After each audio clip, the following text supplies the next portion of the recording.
First and foremost, I just want to say thank you for those of you that have been subscribing to my channel and those of you that have been keeping it very entertaining and very fun in terms of, communicating on the comment section below. That is very, very exciting. I really appreciate you guys. You guys are the true MVP, like I always say.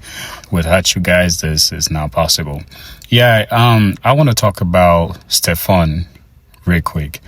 I think him moving to open, it is the best decision for him because we've seen him struggle time with that number. I think 2 years ago in Portugal, he has qualified for Olympia twice in classic physique division, but I think it was hard for him to, make weight because his body wants to grow. His body wants to grow. A lot of guys in classic physique do that. They try to suck down to, to come compete in the classic physique instead of just allowing their body to grow. Look at the improvement he has made. Look at this dude. Like, his body wasn't meant for classic. Yes, he has that classic physique structure if you want to, but his body want to grow. He's a body that want to grow. He's a body that want to do more. When I look at this guy, I see him as much as Mike. Mike body wants to grow. Even Ramon wants to grow. His body want to grow, but for whatsoever reason, they want to stay in classic. You can't ask him what he wants to do with his career, wherever he feels like. As long as they can make the weight, they can stay there and compete. But I think it was a smart move for Stephane to move to open. This is Stephane, as a classic physique guy. He was really suffering to make weight. Sometimes you can put your kidney and your lungs and a lot of things at stake. You're trying to make weight for classic. So I think it's better for you to just go to division. You feel better, making weight and feel good rather than trying to make weight and you burn yourself out. You can bring your best. It's either you're too flat or you're not getting the pump your muscle is supposed to have to compete on stage. You're looking flat and you wonder what is happening because your body do not want to do that. Your body do not want to stay there. So let me know what you guys think in the comment section below if you guys think it was a smart idea. Yeah, this is me.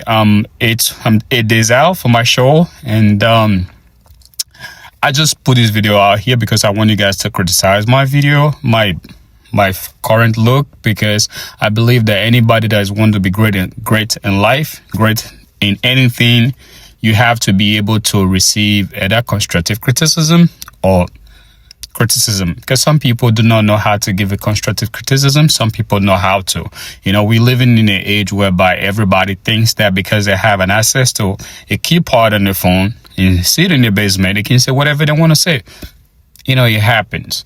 But like I said, guys, yeah, I'm 8 days out of my show. I'm doing Oklahoma Ifbbpro. So the plan is to qualify for Olympia 2025.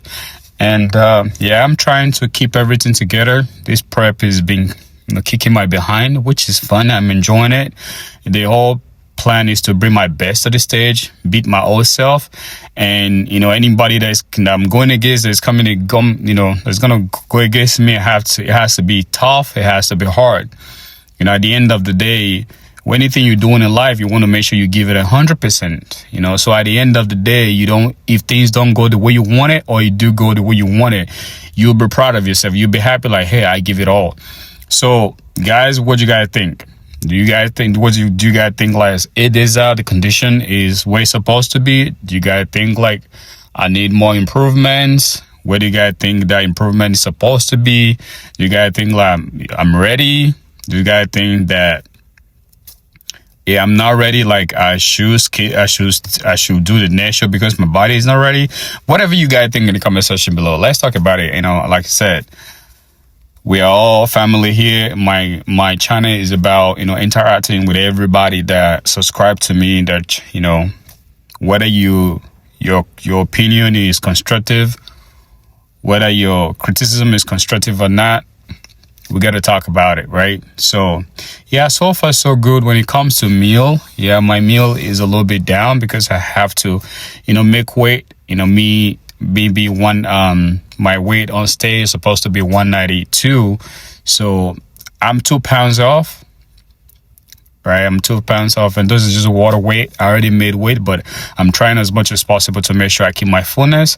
I keep everything, you know. So most of the time, a lot of pictures on Instagram and all that does not always translate to the stage. I am not that type of a dude. I rather not put a picture or a video out, you know, that I cannot support on stage. You know what I mean? So I see a lot of guys do that, you know, Instagram, Facebook, whatever social media that may be. You know, I believe in, you know, bringing your best to the stage, not giving your best to social media and giving the worst to the stage. Because at the end of the day, you 16 weeks prep, 12 weeks prep, or whatever weeks preps you have less than an hour on stage to display, to show it.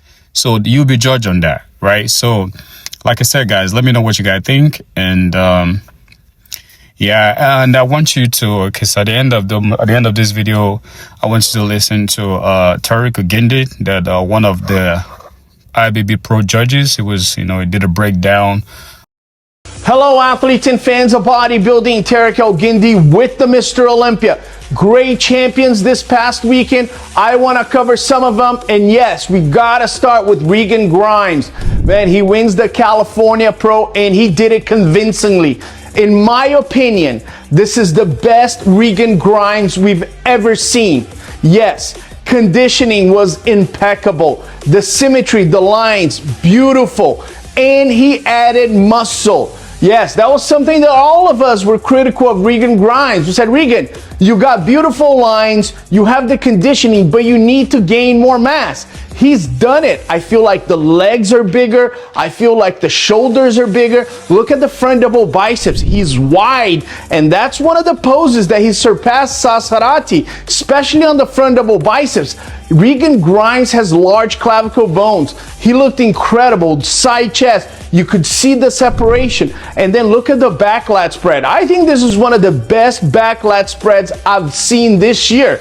Incredible. He's got the glutes. The back is wide. There's even a little bit of separation on the back lat spread. Incredible back lat spread by Regan Grimes. Now, there's a few things that we can improve.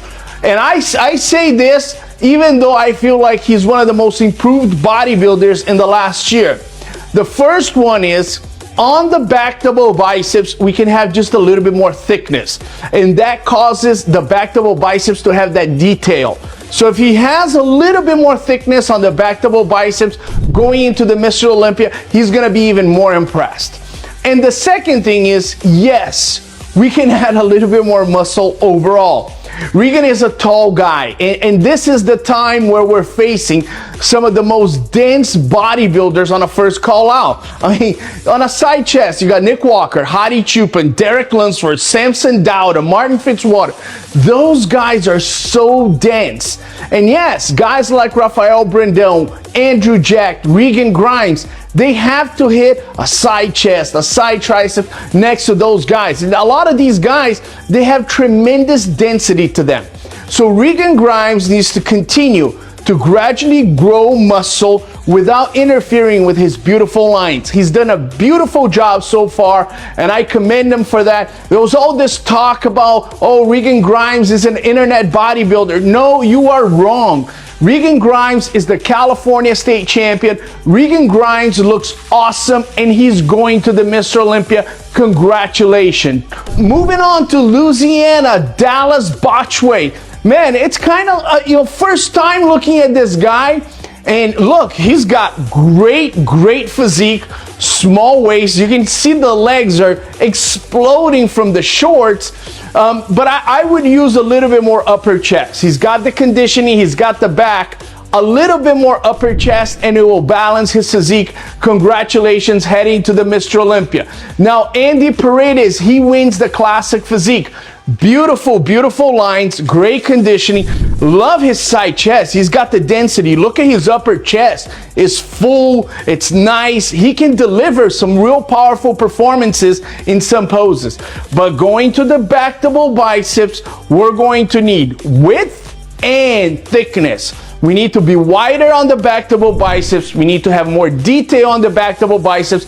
And that's the only thing that Andy Paredes needs to improve. Other than that, this guy looks amazing. Great job. Moving on to figure, Manuela Lima from Brazil. She competed a few shows prior and she caught my attention. I think this is a really good competitor. Look at her conditioning.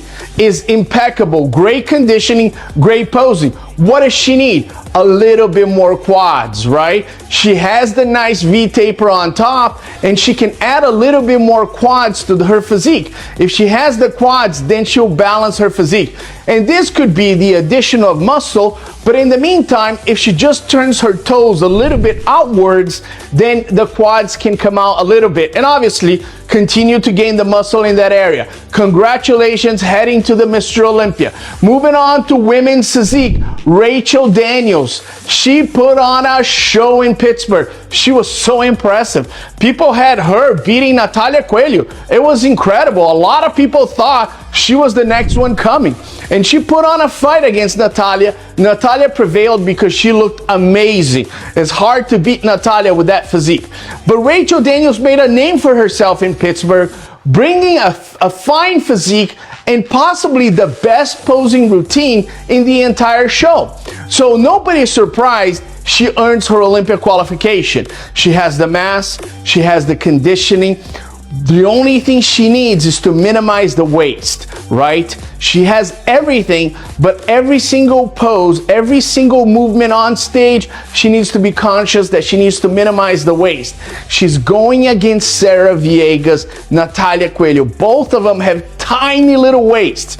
Now, Rachel might have some more muscle than them, but if she needs to minimize the waist to beat those girls, congratulations. In my personal opinion, I think she's the star of the weekend. That's the most impressive competitor I saw this past weekend. Moving on to bikini, Yorika Noda. Yes, I've known her for a long time. I've judged her for a long time. She's so refined. She has a beautiful physique, posed as well.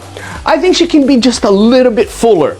If Yorika is just a tad fuller from the back, then the glutes are fuller, then we don't see any separation on the legs. But she's one of the best competitors. She's won plenty of shows. I would recommend just come a tad fuller so she can be a little bit more of a presence on stage. But congratulations, great job. In the wellness, Isamara Santos.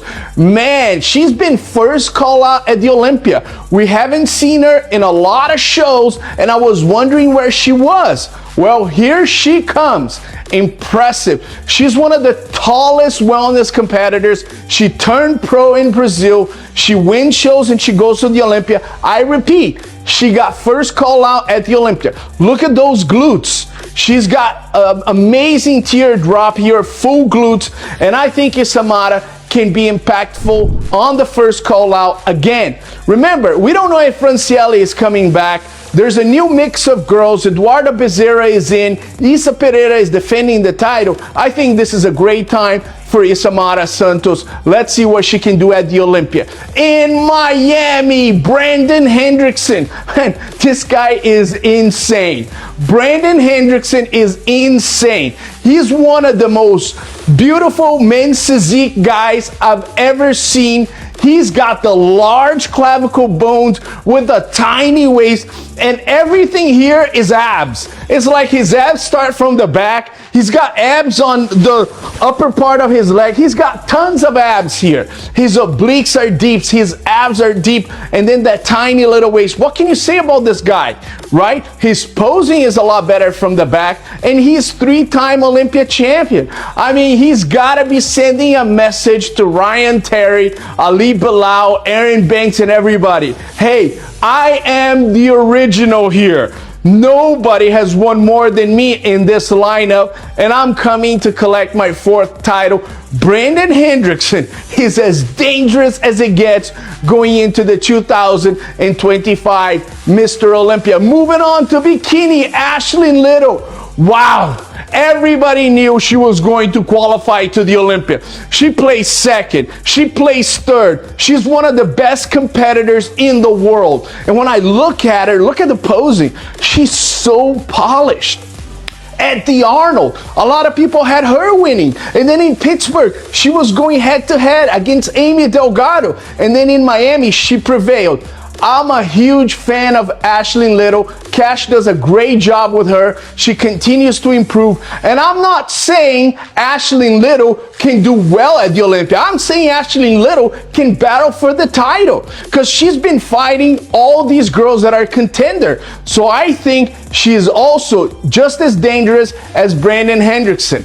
Moving on to the wellness, Leonida Chowu from Moldova. I've seen her even when she was an amateur, and she could. Great, guys. She has some of the most, full glutes in the wellness category. She poses well. She's got the legs. What I like about her is that she gets conditioned, but you never see a lot of veins. She's not that grainy conditioning. It's kind of there's a softness to her physique, which I like very much. She is a formidable competitor, and I'm excited to see what she does at the Mr. Olympia. Great champions this weekend. A lot of great champions, and I think a lot of them will be very impactful at the Mr. Olympia. My name is Terrick Ifbbpro, and I'll see you next week.